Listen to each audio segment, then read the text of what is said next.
SIL's heartless prank unearthed my buried trauma, leading me to react intensely and ultimately causing my family to sever ties with her. Now, she's attempting to portray herself as the innocent party, manipulating the family dynamics to turn them against me. I'm a 27-year-old woman, and I've been happily married to my husband, Aaron, who is also 27, for 3 wonderful years. Our relationship spans 6 years of knowing each other, creating a strong bond between us. Aaron has an older sister named Sophie, who is 30 years old, and she is the catalyst behind the entire upheaval within our family, a situation I'm about to delve into in detail. Before we dive deeper into this tumultuous family saga, I want to take a moment to ask you, my viewers, to support our channel by subscribing, liking, and sharing this video. Your support means the world to us and helps us continue sharing our stories with you. Now, let's get back to the story. 3 weeks ago, Sophie approached me with a surprising request. She wanted to know if I would be interested in joining her on an all-female family vacation to Spain. The group would include our mother-in-law and our husband's cousin, Nadia, who is 27 years old. Nadia and I share a particularly close relationship, more so than Aaron and Sophie, despite Nadia being Aaron's first cousin. This closeness stems from the fact that Nadia and Aaron were in the same grade and attended the same high school, forging a bond that transcends typical cousin relationships. Consequently, I find myself much closer to Nadia as well. Initially, I was hesitant about the idea of a family vacation, especially with Sophie involved. I didn't anticipate much enjoyment, given our somewhat strained relationship. However, after a heartfelt conversation with Nadia, who expressed her desire for a much-needed break, I felt persuaded to join. She convinced me that this trip could be a refreshing change, and her encouragement led me to agree to accompany Sophie and the rest of the group. Sophie generously offered to cover the costs of our flight tickets and hotel accommodations, which was entirely within her means, thanks to her affluent lifestyle. Her husband is a successful neurosurgeon, and Sophie herself runs an event management company. However, it's widely acknowledged that her company operates more as a facade, allowing her to maintain her socialite image without being directly involved in the day-to-day operations. Despite holding a degree in literature, Sophie never pursued a career in that field, considering her college education to have been largely unproductive, except for the serendipitous meeting with her current husband at a friend's party. Aaron has confided in me that Sophie has been indulged by her parents since childhood, receiving whatever she desired, a pattern that has unfortunately extended into her adult life. She often resorts to sulking, pouting, and giving the silent treatment as manipulative tactics to get her way. This immature behavior is further perpetuated by her husband and parents, who continue to enable her actions. However, both Aaron and Nadia are adept at calling her out on her antics, preventing her from manipulating us in the same manner. Honestly, I've never been particularly fond of Sophie, but since she hasn't been overtly mean to me, I've tolerated her presence for the sake of family harmony.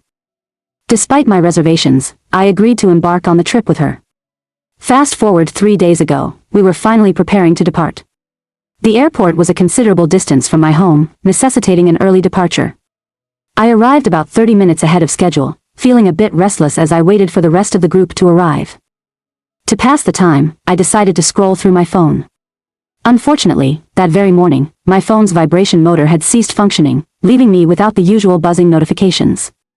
With no opportunity to fix it that day, I planned to address the issue once we returned from the holiday. By sheer chance, I was on my phone when I received an unexpected message from Sophie. It contained a screenshot of a text conversation from an unknown number, accompanied by an image. Curious and slightly uneasy, I downloaded and opened the image to examine its contents. It was unsettling to receive a screenshot of someone else's private conversation. As soon as I viewed the picture, my heart skipped a beat. It was a photo taken just outside my house, showing someone holding a pair of scissors in their left hand. Within seconds, another message from the same unknown number arrived, instructing me to inform my dear brother's wife that the sender had returned. Sophie followed up with the screenshot, explaining that she had received this alarming text from an unfamiliar number only a few minutes prior and that she was terrified, fearing that Aaron might be in danger. This was enough to send me into a state of panic. I have a deeply traumatic history involving stalking, which was one of the most frightening periods of my life. During my college years, I was relentlessly stalked by an individual who would take unsolicited photos of me from behind and send them throughout the day. He never used my personal number but communicated through fake social media accounts, arranging meetings at various locations without ever appearing. Despite my training in jiu-jitsu and attempts to protect myself, I was paralyzed by fear. This nightmare persisted for 2 agonizing months, during which I kept silent out of fear of potential repercussions. I initially tried to reason with him, but he threatened severe consequences if I disclosed his actions, even sending similar threatening images near my parents' home. My anxiety became so overwhelming that I rarely left my dorm room, attending only essential classes and seeking food. Eventually, my roommate noticed my distress and compelled me to report the situation to the police. Shortly after, the stalker was apprehended, ironically, a senior from the computer engineering department with a history of making female students feel uncomfortable. Once exposed, he was expelled from college and sent back to his home country, marking the end of his terrorizing spree. Years have passed since that harrowing experience, and I had nearly moved past it, until that chilling image from Sophie reignited those old fears. Instinctively, I called 911 and urged Sophie to come to my house immediately. In my frantic state, I neglected to inform her that I had already alerted the authorities, focusing instead on trying to warn Aaron. I quickly hailed a cab and attempted to reach my husband, knowing he was likely still asleep.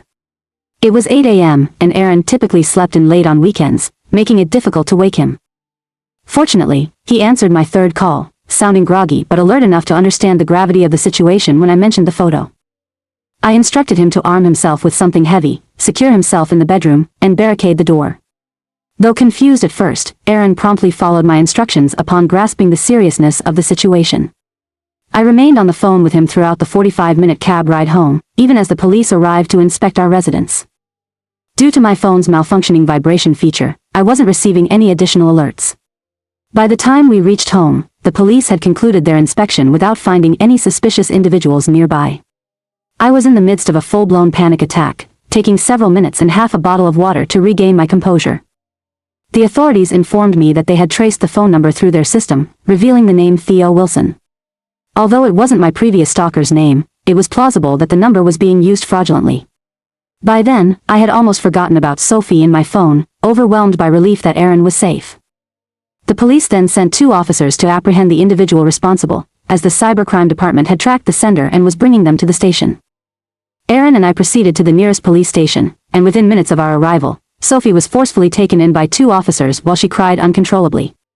At this point, I believe most of you have guessed what transpired, and you're likely thinking along the same lines. For some inexplicable reason, Sophie had decided to play a cruel prank on me that very morning to ruffle my feathers before our trip. A few days earlier, she had met one of my college friends for work-related reasons, and naturally, I overheard their conversation about family matters.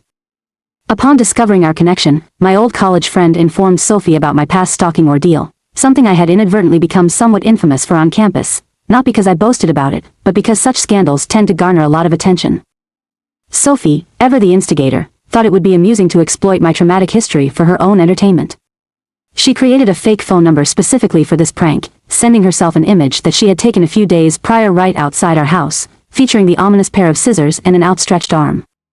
Upon closer inspection of the hand in the photo, I realized it wasn't a man's hand at all. She had even gone so far as to remove her nail polish to make it harder to identify.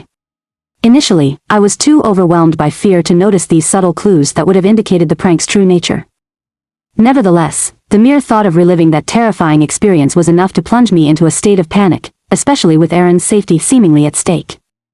The prank culminated in an embarrassing trip to the police station, where Sophie was let off with a warning and reprimanded. Meanwhile, I had wasted valuable time and energy worrying about the return of a threat that no longer existed. My anger toward Sophie boiled over as I left the station, unleashing a furious 15-minute tirade at her. Her tears flowed once more, but I was beyond caring. She had trivialized a profoundly traumatic experience for me, bringing unnecessary chaos and embarrassment to our lives. Her foolishness had not only endangered our peace but also tarnished the family's reputation. Aaron and I drove back home that day, and I confided in Nadia about the ordeal. Understandably, Nadia chose to cancel the trip, as no one wanted to associate with someone as reckless and thoughtless as Sophie after her extreme actions. That entire day was nothing short of a nightmare. I struggled to calm my nerves, still haunted by the memories of my stalker and the genuine fear I felt that morning. Even after realizing it wasn't a real threat, the psychological impact lingered, making it difficult to shake off the fear. I kept to myself, only confiding in Aaron and Nadia, and completely ignored my phone to give myself a break from the stress. It wasn't until 2 days ago that I discovered my mother-in-law and Sophie had inundated my inbox with messages accusing me of overreacting to what they deemed a harmless prank. They criticized me for telling Nadia to back out of the vacation, claiming it was my decision alone, despite me not having any authority over Nadia's choices. Nadia and Aaron had already rallied the rest of the family against Sophie, leading to her ostracization. Surprisingly, even my own father-in-law sided with them, believing that I was the one at fault for the fallout. However, I had no involvement in spreading the news. Nadia and Aaron took it upon themselves to inform the other cousins and younger family members, who swiftly turned their backs on Sophie. Now, Sophie is being portrayed as the victim, despite her actions being the root cause of her alienation. After discussing the situation with Aaron, he affirmed that neither he nor Nadia felt any remorse for exposing Sophie's behavior. Her actions were undeniably malicious, not merely a harmless joke. Her prank triggered my past trauma to such an extent that I was incapacitated with anxiety for an entire day. This was far from a trivial matter. It had significant mental repercussions for me. Sophie hadn't even offered a genuine apology, choosing instead to continue crying and deflecting blame onto me. This hypocrisy infuriated me, but Aaron stood by my side, supporting my stance that Sophie deserved the backlash she was receiving. As for Nadia, she acknowledged that perhaps I was a bit harsh in my response, but overall, Aaron and Nadia maintained that Sophie's actions warranted the family's reaction. Despite their differing opinions, I felt compelled to take matters into my own hands. Ignoring Sophie was no longer an option, as she persistently sent me messages attempting to guilt-trip me into apologizing and mending family ties. Her relentless attempts to manipulate the situation pushed me to my breaking point. In a moment of exasperation, I responded to her, expressing my frustration and anger. I told her that her insensitive and cruel prank revealed her true nature to everyone and that she had only herself to blame for the predicament she found herself in.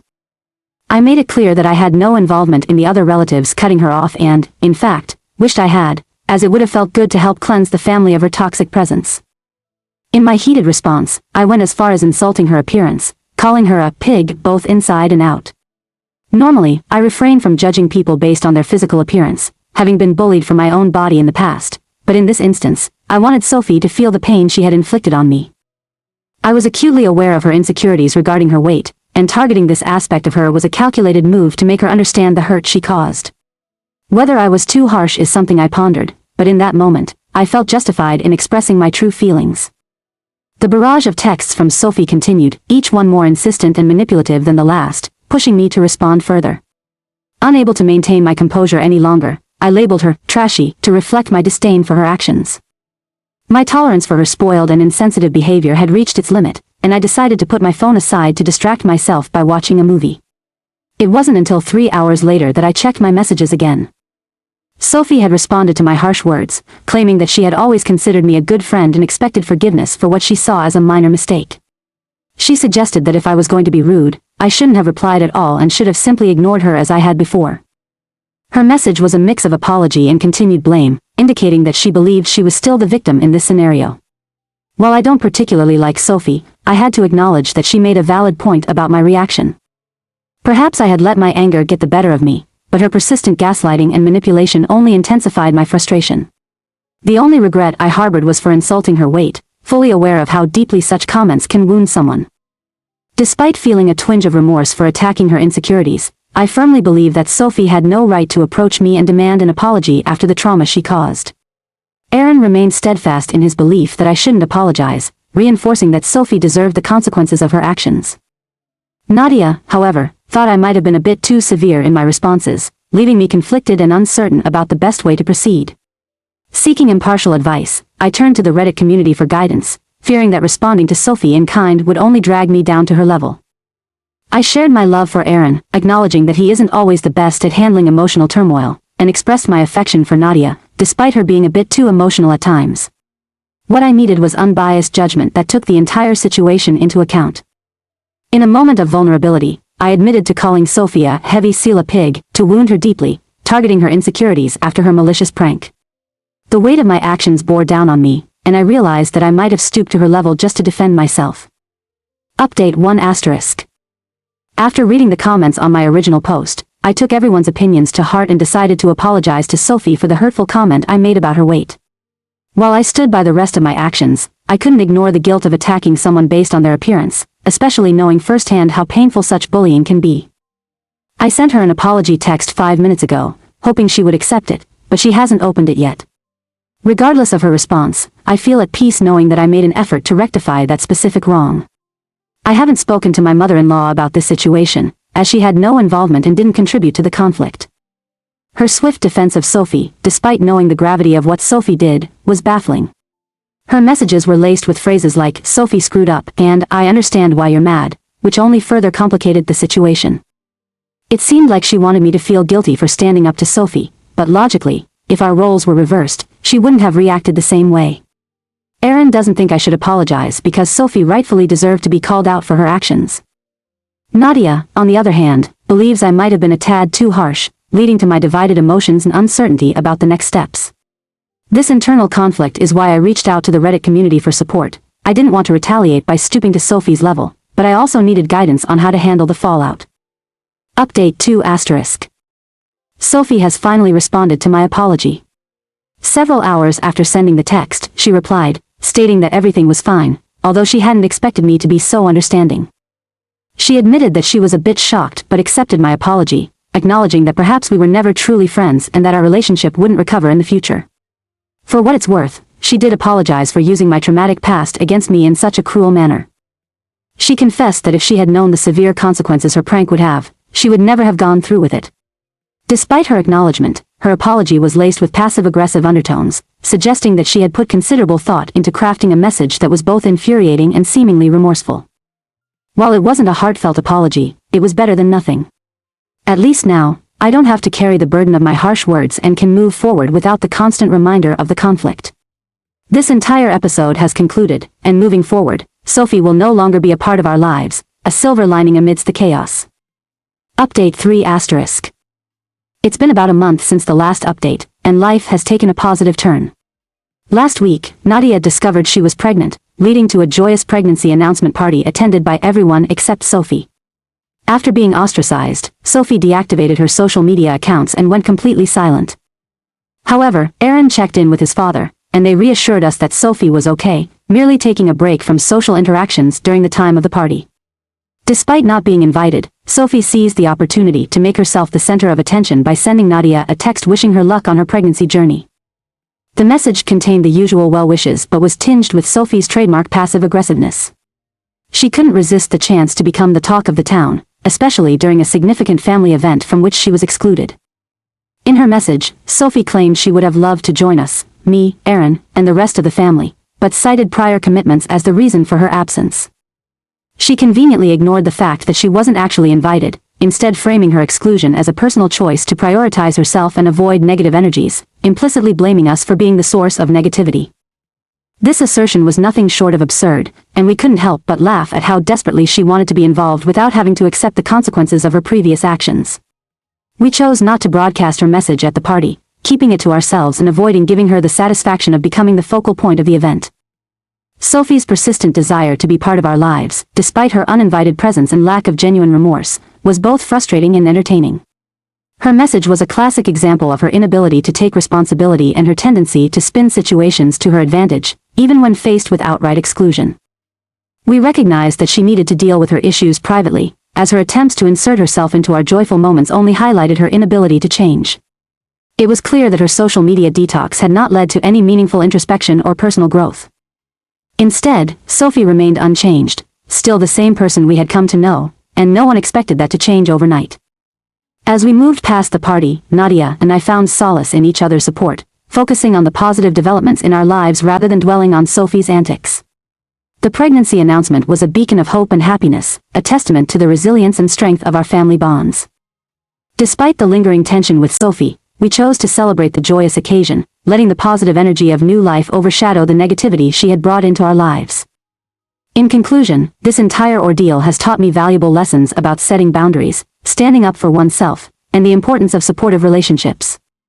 While Sophie may continue to seek attention through manipulative means, Aaron, Nadia, and I have forged a stronger, more united front, ensuring that our family remains a source of love and support amidst the chaos. Moving forward, we are committed to prioritizing our well-being and nurturing the positive aspects of our lives, leaving behind the toxicity that Sophie represented.